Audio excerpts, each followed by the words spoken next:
6일 지방선거가 열흘도 채 남지 않았습니다. 어제 마무리된 바이든 미국 대통령의 방한과 한미 정상회담이 선거 판세에 어떤 영향을 미칠지 관심이 쏠리는데요. 이런 가운데 오늘은 고 노무현 대통령 13주기 추도식이 열려 여야 인사들이 대거 한자리에 모입니다. 관련 소식 포함한 정치권 이슈들, 윤기찬 국민의힘 법률위 부위원장, 조기현 더불어민주당 법률위 부위원장과 함께 짚어보겠습니다. 어서 오십시오. 두 분 어서 오십시오. 안녕하세요. 안녕하십니까. 네, 윤석열 대통령 취임 후 첫 한미 정상회담 마무리가 됐습니다.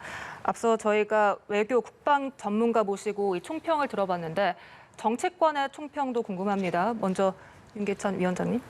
저는 이제 국제 기조 변화에 맞춘 정상회담 결과였다라고 봅니다. 그러니까 경제 같은 경우에도 안보와 좀 분리되지 않는 그 추세잖아요.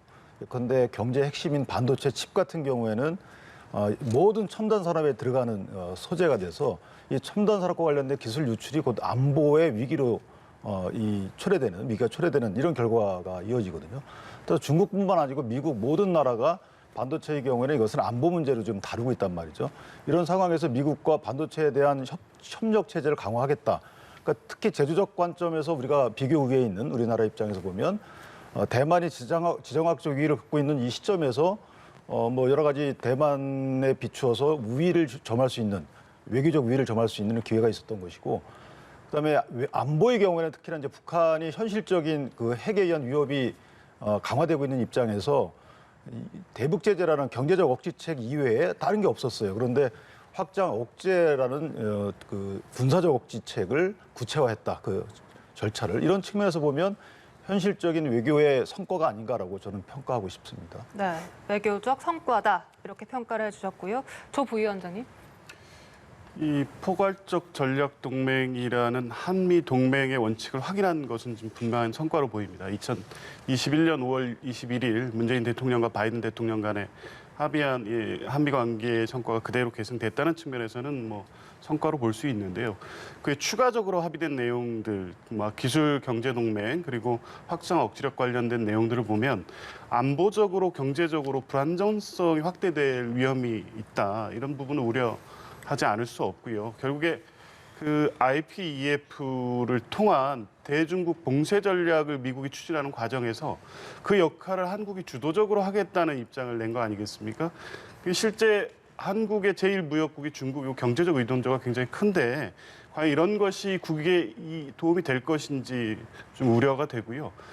또 대북 관계에 있어서도 실제 핵 확장 억지력, 군사적으로 억지력을 갖추는 부분은 안보 측면에서 중요하다고 봅니다만 실제 이제 대화를 어떻게 같이 추진하면서 실제 한반도의 어떤 평화나 안정을 추구할 것인지에 대한 언급은 없었습니다. 이제 그런 측면에서 보면 북한을 자극하고 실제 대화 국면으로 가기 어려운 상황이 초래될 위험이 있고요. 이제 결국에 이제 비핵화를 선제 조건으로 해서 이후에 대북 지원 얘기를 했는데 과거 박근혜 정부 때 비핵 개박 3천이라든가 미국에서도 실제 대북 전략을 아무것도 하지 않았던 당시로 돌아간 것이 아닌가 싶어서 대북 관계 역시 새로운 어떤 대화의 실마리를 찾기 어렵게 될 수도 있겠다 이런 우려가 나오는 것도 현실인 것 같습니다. 예, 어제 그 한미 정상회담이 엊그제죠. 끝나고 공동 기자회견이 열렸는데 그 자리에서 한 미국 기자가 윤석열 대통령에게 여성 정책과 관련한 질문을 했단 말이죠. 그리고 그에 대해서 윤 대통령이 기회를 더 보장하겠다고 답했습니다. 이 질문과 답변에 대해서 민주당은 부정적인 입장을 보이고 있는 게 맞습니까? 예, 그렇습니다. 일단 그런 질문이 한미 정상회담 이제 그 질의응답 과정에서 나왔던 것이 굉장히 이례적인데요. 그만큼 현 정부의 어떤 여성 정책은 단순하게 야당이 그 현 정부를 비판하는 어떤 소재뿐만이 아니라 실제 한국 사회의 어떤 사회적 어떤 수준이나 이런 부분에 있어서 외국 기자의 시선에서도 대단히 좀 이례적으로 보인다 이런 부분을 볼 수 있었고 대통령의 답변 중에 이제 장관까지 그 내각 편중 인사라고 지적하면서 장관까지 가지 못한 게 여성이 그 직전 그 자리까지 올라오지 못했다 이런 언급을 하셨거든요. 이런 부분이 어떻게 보면 구조적 어떤 차별 문제 이런 부분에 대한 언급을 기대했는데 여성의 어떤 능력의 한계 문제로 비춰질 발언이어서 과연 이제 외신들이 대통령의 이러한 인식을 어떻게 해석할지 좀 우려가 있고 그게 그 기간 선거 기간 동안에 여성가족부 폐지라든가 또 여성에 대한 혐오적 정치를 하는 게 아니냐는 우려가 있었는데 예. 이런 부분이 기자회견 답변 중에 좀 그런 우려를 해소하는 내용이 아니라 대통령의 인식의 한계를 보여줬다는 점에서 그간의 우려가 그대로 노출됐다 이렇게 볼 수 있습니다. 네, 이 기자회견 상황 그리고 민주당의 비판에 대해서 바로 의견 여쭙겠습니다. 근데 저는 저게 우리 사회에 계속 문제로 부각됐던 부분이 그 발탁되는 사람들의 입신양명의 관점에서 평가하면 안 돼요. 그러니까 여성 장관이 몇 명이 발탁이 됐고 그 사람들이 뼈를 깎는 노력을 통해서 왔다. 이런 관점에서 보면 안 되는 것이고 여성을 위한 정책이 얼마만큼 수립되고 집행되는지 이런 관점에서 봐야 되는 거죠. 따라서 여성 장관을 통해서 여성 정책을 펼치나 남성 장관을 통해서 여성 정책을 펼치나 저는 틀린 바가 없다고 봅니다. 근데 지난번 여성가족부 사태에서 보듯이 여성 장관이 꼭 여성을 위한 정책을 집행하는 건 아니라는 것이 드러났단 말이죠. 따라서 내각의 입장은 일 열심히 하는 사람들 위주로 뽑다 보니까 저렇게 결과적으로 된 것이고 저는 편견을 갖고 뽑은 게 아니잖아요. 결과적으로 저런 수치가 나온 겁니다. 그렇다면 정책을 수립하는, 그러니까 정책을 집행하는 내각인 것이고 정책을 수립하는 과정에서 여성을 위한 정책이 수립되도록 의견을 개진할 수 있는 이런 루트를 많이 만들면 되는 것이에요. 거기에 뭐 여성들이 많이 진출한다든가 이렇게 해서 예컨대 뭐 민간합동위원회 구성 단계에서 이런 식으로 정책 수립 단계가 보다도 중요하다. 수립된 정책을 집행하는 장관이 여성인지 남성인지는 저는 중요하지 않고 왜 이것을 입신양명하는 해당 장관이 발탁되느냐 여부 갖고 평가하는지 저는 이 평가 기준에 좀 문제가 있다 이렇게 생각합니다. 그러니까 그 부분은 대통령 언급이 그렇게 해석될 여지가 있었다는 부분이고요. 편중 인사로 보일 수밖에 없는 게 국무위원 중에 3분밖에 안 되고 차관까지 확대해서 보더라도 41명 중에 2분밖에 안 됩니다. 이거 뭐 대통령께서는 안배라든가 성에 대한 안배, 지역 안배를 하지 않고 능력 위주로 인사를 하시겠다는 원칙을 갖고 있는 것으로 알고 있는데 이게 과연 그 능력 위주 원칙에 맞는 인사의 결과로서 나온 것이냐 이런 부분에 대한 의문을 제기할 수밖에 없는 정도로 심각한 편중 인사가 있는 것이죠. 네. 그런데 이제 문제는 대통령에게 어느 정도 인사 재량이 주어진 거잖아요. 장관 선임이라든가 그럼 본인의 인사 기준이 있을 겁니다. 그러니까 본인의 인사 기준이 편향적이거나 편중되지 않으면 된 거예요. 그러니까 본인의 인사 기준에 따라서 인사를 했더니 이런 결과가 나왔다라고 해서 그 수치만 보고 편향적이다, 편중적이다 이렇게 보는 것은 편중적이다는 볼 수 있겠죠. 그런데 편향적이다, 이것이 틀렸다라고 보기에는 앞으로 펼치는 정책 과정 또 앞으로 2기, 3기 내각들이 있을 거 아니겠습니까? 이런 과정들을 전부 다 보고 나서 정권 말기에 평가해 주는 것이 좀 더 좋겠다. 저는 그렇게 봅니다. 네. 이런 가운데 문재인 전 대통령과 바이든 대통령이 약 10분간 통화를 한 것으로 알려졌습니다. 당초 만남까지 예상됐지만 회동이 무산된 바 있는데 이번 통화 좀 어떻게 의미로 받아들이십니까? 뭐 의례적인 통화라고 생각이 돼요. 직전 대통령이고 정상회담을 2번 이상 했었거든요. 그렇기 때문에 어느 정도 바이든 대통령과 문재인 전 대통령 간에는 상당히 친분이 형성됐을 것이고 온 마당에 이제 전화 통화로 어느 정도 교분을 과시하는 것도 없으면 좀 이상한 부분이 있고 또한 이제 문제가 제기됐었잖아요. 예컨대 문재인 대통령을 만나기로 했었다라는 문제가 제기된 상황이란 말이에요. 그러다가 이게 무산됐다 뭐 이렇게 언론 보도가 나왔기 때문에 바이든 대통령 입장에서도 전화 통화 등 접촉을 안 할 수는 없었을 거예요. 안 하고 가면 뭔가 결례를 범하는 것 같은 느낌을 받거든요. 저는 그래서 이것은 의례적인 이 접촉이고 만약에 여기에 의미가 있다 그래도 그건 나쁘지 않다고 봅니다. 예를 들어서 북한 문제와 관련돼서 바이든 대통령 입장에서 보면 어느 정도 북한이 관리가 돼야 되는 상황이라서 11월 중간 선거가 있기 때문에 그런 차원에서 문재인 전 대통령과의 관계를 굳이 나쁘게 갖고 갈 필요는 전혀 없거든요. 그런데 현 단계에서 만약에 통화도 없이 그냥 간다 그러면 마치 바이든 대통령이 어떤 이유로 해서 예정돼 있던 문 대통령과의 만남을 안 한 것처럼 이렇게 비춰져서 뭐 그런 여러 가지를 고려한 의례적인 접촉이다. 저는 이렇게 보고 있습니다. 네, 의례적인 접촉이었다라고 분석을 해주셨는데 조 부위원장은 어떤 의미가 있었다고 보십니까? 이런 전례가 없었죠. 그러니까 직전에 이제 퇴임한 실제 퇴임 후 한 열흘 정도밖에 시간이 지나지 않았는데 직전 대통령과의 회동을 추진했었습니다. 그것도 알려진 바에 의하면 미국이 먼저 제안을 해서 추진했던 것으로 알려져 있고요.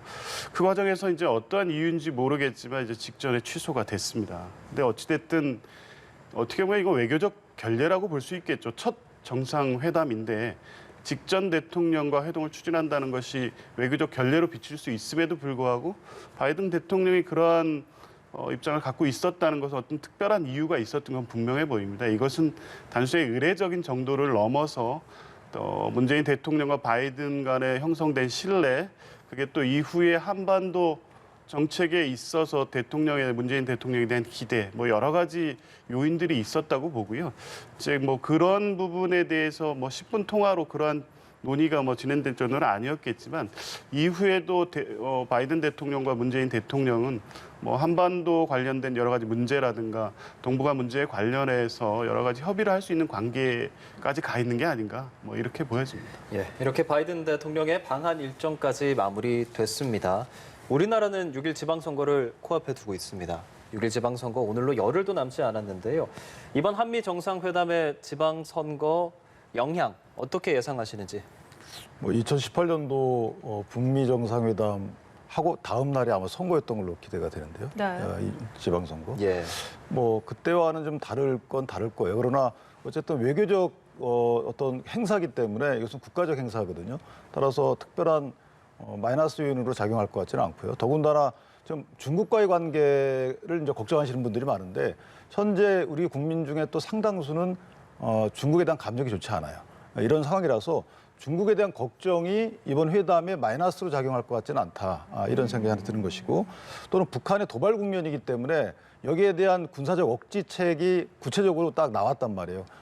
전략 자산을 정리하는 절차도 좀 명시가 돼 있는 상황이고 핵이라는 단어도 또 명시가 돼 있기 때문에 조금 더 현실적인 대비책을 윤 대통령께서 정했다. 이런 측면에서 보면 지방선거에는 상당한 플러스 요인으로 작용할 것이다. 마이너스 요인은 해지가 되고 플러스 요인은 작용하고 이렇게 되지 않을까라는 생각입니다. 네, 지방선거 영향 같은 질문 드리겠습니다. 네, 뭐 정상회담이라는 건 당연히 여당의 뭐 긍정적 요인이 되겠죠. 국민의힘에 유리한 뭐 상황으로 될 것으로 보고요. 다만 굳이 이제 이준석 대표가 뭐 대통령 하나 바뀌니 국격이 올라갔다 이렇게 언급을 하셨던데요. 뭐 한 열흘 만에 국격이 올라갔겠습니까? 이미 바이든 대통령과 또 바이든 대통령의 한미 동맹에 대한 입장은 확고했고 뭐 문재인 대통령에 대한 보여주신 입장에서도 좀 있지 않습니까? 이제 그렇게까지 굳이 이렇게 과장해서 확대해서 얘기를 안 하시더라도 뭐 여당으로서는 충분한 어떤 긍정적 효과를 얻고 있다고 보여지기 때문에 이제 그렇게까지 하실 말씀은 아닌 것 같고 어쨌든 이게 이제 지금 우려하시는 부분 중국과의 문제는 당장에는 뭐 한미 정상회담 효과로서 지방선거에 민주당에 불리한 요소가 될 수 있겠습니다만 국가 전체적으로 봤을 때는 여전히 중국과의 어떤 경제적 문제라든가 한반도 전체적 불안전성의 확대 우려는 계속 될 수 있기 때문에 남북 정상 간 합의에도 불구하고 중국과의 관계 개선 문제 또한 현실적으로 국익에 도움이 되는 방향에서 추진해야 될 텐데 이런 부분에 대해서는 구체적으로 어떤 보관을 갖고 있는지는 뭐 드러나지 않았습니다만 이후에 중국과의 어떤 외교 관계에 있어서 지금 한미 정상회담을 통해 나온 우려가 현실화되지 않도록 윤석열 정부가 잘 관리해야 될 것으로 봅니다. 근데 이것은 선택사항은 아니었던 것 같아요. 그러니까 중국에 대한 문제를 우려하는 그런 시각도 동일합니다. 분명히 그런 문제가 있을 수 있죠. 근데 이것을 그렇다고 해서 중국과의 관계 때문에 미국과의 이런 안보 위주의 이 동맹을 저해할 것인가? 그건 또 아니잖아요. 일단 안보와 경제가 결합하는 측면에서 안보가 흔들리는 듯한 이런 행보를 할 수는 없는 거예요. 그렇다면 당연히 이런 동맹에 기초한 회담 결과를 이끌어내야 되는 것이고 그다음에 중국과의 문제는 외교적으로 풀어야 되는 문제가 또 있고요. 경제적인 측면에서는 또 시장 질서를 풀어야 되는 문제가 있어요. 중국이 반도체 수입을 안 한다 하더라도 지금 60%가량 수입한다고 하던데 홍콩까지 해서 그 반도체를 수입 안 할 수는 없죠. 왜냐하면 대체할 수 있는 중국 내에 반도체 생산 양이 안 나옵니다. 따라서 이 반도체 수입 안 하게 되면 여러 가지 한 1,400개 정도의 산업이 멈추게 돼요.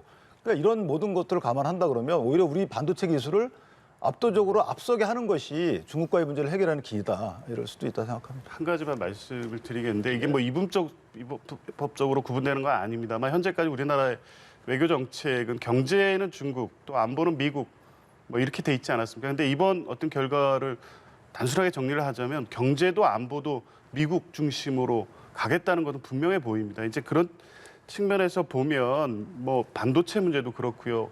중국으로서는 아직 후속적인 그 한국 정부의 입장이 나오지 않은 상태에서 반응을 자제하고는 있지만 심각한 우려를 하고 있는 게 보도되고 있지 않습니까? 중국의 전문가들은 이 정상회담으로 인해서 이게 현실화되고 실질화될 경우 구체적인 어떤 경제 동맹의 내용이 구체적으로 중국에 대한 봉쇄 전략으로 구체화될 경우에 한국이 심각한 대가를 치르게 될 것이라는 얘기를 하고 있습니다. 그러니까 그 우려는 아주 구체적인 현실적인 우려가 되고 있는 것이기 때문에 이에 대한 대비책도 충분히 설명을 하고 국민께 좀 동의를 구하고 말씀을 해주셔야 될 것 같습니다. 짧게 말씀드리면 뭐 그 부분도 이해됩니다만은 현재 그런 통상 사주에서 벗어나서 지금은 안보와 경제가 일치하는 사주로 바뀌었거든요. 미국이 그렇게 안 한다고 하는데 우리가 그런 안보 따로 경제 따로 하자고 하면 미국이 하겠습니까? 이건 현실적인 아닌 거고요. 그다음에 IPEF가 마치 중국을 배제하는 것처럼 이렇게 알려져 있지만 사실은 지금 어떤 질서를 형성하는 그 룰 세팅 단계거든요. 그 단계에서 한국이 들어가서 어떤 역할을 할지는 그때그때 또 사주에 따라 달라지는 것이기 때문에 일단 들어가서 어떤 역할이라도 하는 것이 맞다. 세팅된 룰에 들어가는 게 아니거든요. 룰을 만들러 들어가는 것이라서 현 단계에서 중국이 당신들 왜 우리 배제하는 거야 라고 하는 것은 다소 정치적인 공세지 아직까지는 압박이고 또 조금 더 지켜볼 필요가 있다고 봅니다. 네, 알겠습니다. 2018년 지방선거 때는 북미 정상회담, 싱가포르 정상회담이 영향을 미쳤었는데 이번 6일 지방선거에는 한미 정상회담이 어떤 영향을 미칠지 지켜보도록 하겠습니다. 또 지방선거에 영향을 줄 또 하나의 변수가 이 정호영 보건복지부 장관 후보자의 거취입니다. 민주당의 한덕수 총리 인준안 표결에 찬성하면서 이 국민의힘 내에서도 이 정 후보자가 거취를 결정해야 된다 이런 분위기가 읽히는 것으로 압니다. 실제 분위기 어떻습니까? 그러니까 뭐 오늘 뉴스 보니까 시간이 좀 걸릴 것 같다 이렇게 얘기를 하네요. 네, 윤 대통령이 그렇게 말했죠. 시간이 걸릴 것 같다라는 것은 어느 정도 정호영 후보자에 대한 명예 차원을 뭐 존중하겠다 이런 차원 같아요. 제가 볼 때는. 왜냐하면 본인에 대해서 외관상 많은 의혹이 제기됐지만 거기에 구체적인 객관적으로 제기된 입증된 바가 없단 말이죠. 이런 상황에서 일단 정호영 후보자의 거취가 어느 정도 저는 방향은 결정됐다고 보는데 그 시기와 관련돼서 이제 그런 여러 가지 고려점들 때문에 그걸 다 고려해서 시기를 결정하지 않을까라는 생각을 해요. 그렇다고 해서 일각에서 말씀 주시는 바와 같이 지방선거 다 끝난 뒤에 임명한다. 이거는 조금 현실성이 좀 떨어진다고 생각을 하고요. 예, 그렇게 생각합니다. 네. 윤 대통령의 오늘 출근길에 정 후보자의 거취에 관한 질문에 대해서 시간이 조금 더 필요한 것 같다. 이 답변 어떻게 해석하십니까? 더 이상의 무슨 시간이 필요한지 모르겠습니다. 제일 먼저 내정됐던 장관 후보자 중에 한 명이었고요. 가장 많은 의혹이 제기됐고 가장 먼저 부적절 후보자로 확인이 됐고 민주당의 입장이 아니라 국민 여론에서도 이미 그 결정은 나 있는 거 아니겠습니까? 그런데도 불구하고 현재까지 이 카드를 갖고 있는 건 그 뭐 국무총리 인준 표결의 카드로 쓰는 게 아니냐라는 우려가 있었죠. 이제 어찌됐든 국무총리가 임명이 됐기 때문에 그거에 따른 고민을 하실 거로 보는데 이미 큰 의미는 없다고 봅니다. 뭐 임명을 강행하든 아니면 스스로 사퇴하든 그것이 네. 뭐 정치적 큰 의미를 두기는 어려울 정도로 이미 존재 의미가 사라졌는데 뭐 중요한 거는 지금 어떤 코로나 이후에 어떤 보건복지 정책에서 가장 중요한 부처 중에 하나인데 이 장관을 정치적 이유로 계속 공석으로 두고 또 지금 국무총리 임명까지 끝난 마당에 아직까지도 시간이 더 필요하다는 대통령의 말씀을 좀 이해하기 어렵습니다. 근데 그것 때문에 그래요. 제 생각에는 일각에서 있었던 시각처럼 총리 인준하고 연계시켜서 총리 인준에 뭐 종속 변수로 놓고 있는 거 아니냐 이런 시각이 맞게끔 그 임명 시기를 결정할 수는 없잖아요. 그 만약에 맞게끔 결정하면 정호영 후보자에 대한 인생은 또 뭐가 됩니까? 그러니까 저는 그런 어떤 일각의 시각을 불식시킬 수 있는 시간적 여유를 갖고 뭔가 결정하지 않을까라는 생각을 하고요. 그 부분은 좀 대통령의 인사재량권 범위 내로 좀 봐주는 게 어떤가 싶습니다. 예. 그리고 법제사법위원장 자리를 놓고도 원구성 충돌이 예상이 됩니다. 지난해 여야가 전반기는 민주당, 후반기는 국민의힘 이렇게 맡기로 합의를 했었는데 사실상 번복 입장을 밝혀서 이번 갈등 어떻게 풀어나갈 수 있을 거라고 보시는지요? 그러니까 이제 원구성 전체하고 맞물려 있습니다. 원구성이 의장은 임기 종료가 29일이기 때문에 2020년 5월 30일부터 2년간이니까 29일 날 임기가 종료합니다. 법에 따르면 5일 전에 의장을 뽑게 돼 있어요. 그런데 거의 2014년도 정의화 의장 빼놓고 한 번도 그걸 지킨 적이 없고요. 그다음에 상임위원장은 3일 전에 뽑게 돼 있습니다. 그러면 2029일부터 역산해서 3일까지. 근데 그것도 지켜진 적이 없어요. 지금 의장과 하여튼 상임위원장 배분 문제를 같이 일괄 타결해야 되는 게 원칙인데요. 어쨌든 다수당이 민주당이기 때문에 의장은 민주당이 가져가시는 게 맞아요. 그런데 문제는 뭐냐면 의장 후보자로 나온 네 분이 내일 결정이 되겠지만 그 네 분의 일성이 한 분 빼놓고 세 분의 일성이 뭐냐면 의장이 되더라도 민주당원임을 잊지 않겠다라고 얘기를 하고 계세요. 그건 전혀 의장하고 맞지 않는단 말이죠. 의장을 무소속으로 만든 현행법 취지하고 이런 상황에서 의장을 견제할 수 있는 법사위원장마저 가져가겠다는 겁니다. 약속을 어기고 이것을 일단 견제와 균형이라는 측면에서 맞지 않는 것이고 두 번째는 약속을 파기하는 부분이고요. 또 하나는 약속을 파기하는데 너무 부당하게 파기했습니다. 작년에 합의할 때 보면 전반기 법제사법위원장은 민주당이 갖고 그다음에 국회법을 개정해서 법제사법위원회의 권한을 체계작구 심사 외의 권한을 행사할 수 없도록 국회법 개정하고 그다음에 하반기에는 국힘 당신네가 가져라 이렇게 했단 말이에요. 그런데 법사위원장의 권한을 다 줄이는 국회법 개정을 했어요. 그다음 전반기는 민주당이 법제사법위원장직을 가졌어요. 예. 다 자기네들 건 다 했단 말이죠. 근데 하나 남은 이제 국민의 힘임을 위한 조항은 어기겠다는 거예요. 그러니까 이것은 약속을 파기한 것뿐만 아니고 이미 전부 다 이행을 했는데 나머지 하나 이행하는 것도 안 하겠다는 거거든요. 그러니까 뭔가 신뢰 신의 차원이나 모든 면에서 보면 참 부당한 파기 예고다. 저는 그렇게 생각을 합니다. 이제 여야 인사들의 발언을 좀 대신 전해드리면 민주당 윤호중 비대위원장은 사실상 검찰 쿠데타가 완성되어 있는 거나 마찬가지라서 후반기 국민의힘에게 주기 어렵다는 입장이고 김기현 국민의힘 전 원내대표는 헛웃음이 나오고 합의 번복 논리가 궁색맞고 쪽팔리기까지 하다 이런 입장을 밝혔습니다. 민주당 입장 좀 말씀해 주시죠. 법사위원장 자리를 넘겨줄 수 없다는 입장은 분명해 보입니다. 이게 왜냐하면 물론 뭐 작년 합의가 있었습니다만 그 이후의 정치 상황이나 의회 정치 기본적인 어떤 내용을 좀 봐야 될 것 같습니다. 첫 번째는 당시 합의를 하면서 후반기 국회 원구성에 대한 합의를 있었죠. 그건 뭐냐면 여야 간에 서로 양보할 건 하면서 국회를 협치의 장으로 만들겠다는 기본 원칙이 있었습니다. 두 번째, 이번에 검찰 수사권 조정 관련한 협의도 마찬가지입니다. 민주당으로서는 지지층의 엄청난 비판을 받으며 부담스러웠지만 권성동 대표께서 요구하는 내용을 그대로 발해서 합의안을 만들었지 않습니까? 예. 그걸 파기했습니다. 그러면 이후 국회는 협치나 대화, 합의가 이루어질 수 없는 구조가 돼버렸다고 봐야 됩니다. 그러면 법사위원장을 국민의힘이 맡게 된다고 하면 171석의 원내 다수당임에도 불구하고 법사위를 통해서 모든 입법안을 다 저지하겠다는 입장을 계속 고수할 것으로 보입니다. 그러니까 거대 야당에 대한 견제를 법사위원장을 통해서 하겠다는 입장을 분명히 하고 있기 때문에 협치를 스스로 깼고 그러한 협치의 장을 마련하지 않겠다는 입장을 분명히 하고 있는 이상 의석수에 맞는 의회 권한을 행사하기 위해서는 법사위원장 자리를 양보할 수 없다는 거죠. 근데 그 의석수에 맞는 그 권한이 있잖아요. 패스트 트랙으로 가면 되거든요. 그러니까 만약 국민의 힘이 정말 부당한 내용으로 목리를 부린다 그러면 패스트 트랙이라는 국회법상 제도가 있어요. 이런 상황에서 저 약속마저 어긴다는 것은 마음대로 하겠다는 거거든요. 저는 좀 이해가 안 갑니다. 네, 알겠습니다. 오늘 고 노무현 전 대통령의 서거 13주기 추도식이 봉하마을에서 열립니다. 이번 추도식에는 여야 지도부 그리고 문재인 전 대통령이 퇴임 후 처음으로 이 추도식에 참석을 하게 되고요. 한덕수 총리와 정무수석 이렇게 당정 핵심 인사들 모두 총집결합니다. 어떤 의미가 있을까요?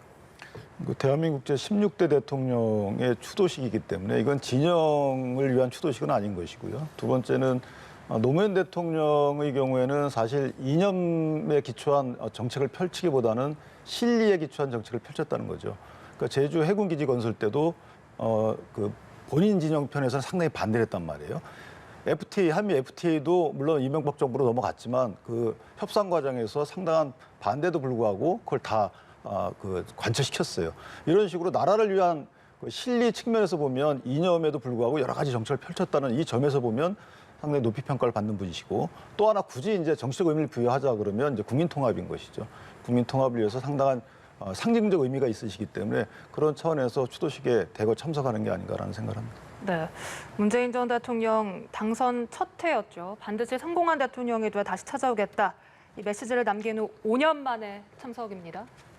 예, 그 대통령으로서 처음 마지막으로 이 참석을 하시면서 임기 끝나고 다시 오겠다고 했는데 이제 그 노무현의 친구로서 다시 그 자리에 서게 되신 거죠. 뭐 그 자체가 의미 있고 감회를 가지실 거라고 보고요. 뭐 메시지라는 것이 뭐 구체적으로 어떻게 말씀하실지 모르겠습니다만 어쨌든 뭐 통합의 장이 되는 게 가장 의미가 있을 것 같습니다. 지금 말씀하신 대로 뭐 여당 대표 또 총리께서도 참석하셔서 노무현의 가치 이것을 지금 한국 정치 상황이 겪고 있는 여러 갈등 구조를 해소하는데 서로 같은 자리에서 이제 그런 의미를 되새기는 것은 충분한 의미가 있다고 보여지고요.